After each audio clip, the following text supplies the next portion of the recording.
we're material beings all the way down to our atoms.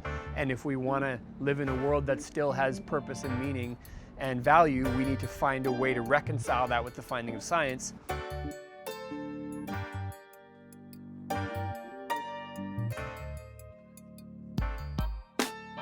So the Rap Guide to Consciousness is the science, the neuroscience, the philosophy, human experience. How do we have these sort of perceptual illusions or maybe vertical experiences, and how can the brain produce that? The mind-body problem is ancient.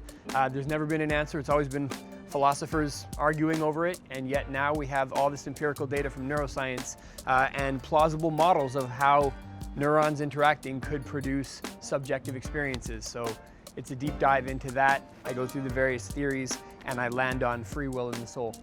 So consciousness is a word that means different things to different people. So I kind of nail it down at the beginning as like what it's like to be you, or subjectivity. And then the guide part is let's go through the science. So the beginning of it is, could we imagine a material basis for this seemingly purely mental experiential world? If we can, how would that work? And then I go through the various theories: global workspace, integrated information.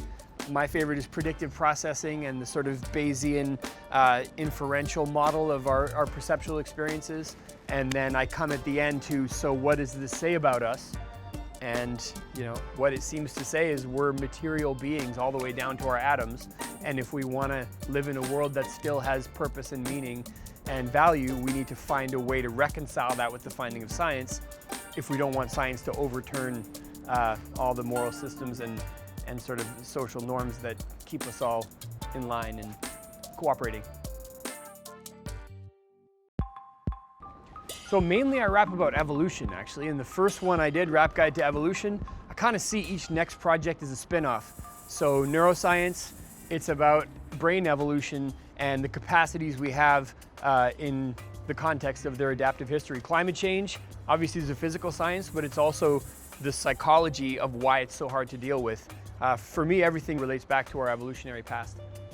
For one thing, I think they're inherently interesting. Like, everyone's going through their life having perceptual and experiential models of how they deal with the world. Everyone can relate to subjectivity and consciousness. Like, if you're able to think about that question, you have it. We just don't notice it.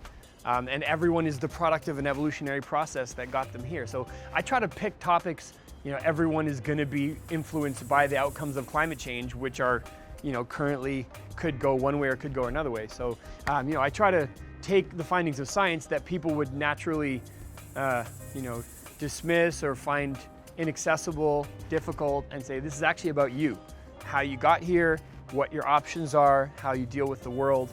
I think that's the way to get science into people's minds and into their value space. And also I think make people feel something. I started as an artist. I'm gonna make music, I'm gonna do hip hop. Wait a sec, what should I do hip hop about? And I just got excited about the stories coming out of science. And I was like, that is a story worth telling. And for me, it's also make people feel something, move the crowd, but just do it, do it with the topics I do it with. From a hip hop perspective, when I started doing this, there wasn't much out there like it. There's a lot of rappers that do, a track with some scientific references or, take it to somewhere deeper, philosophical or academic, as a concept record. But it's great to see this bubbling up more rappers and more academics involved in hip hop. And I really see this as a new branch of rap that I think is going to strengthen, and I'm trying to strengthen it.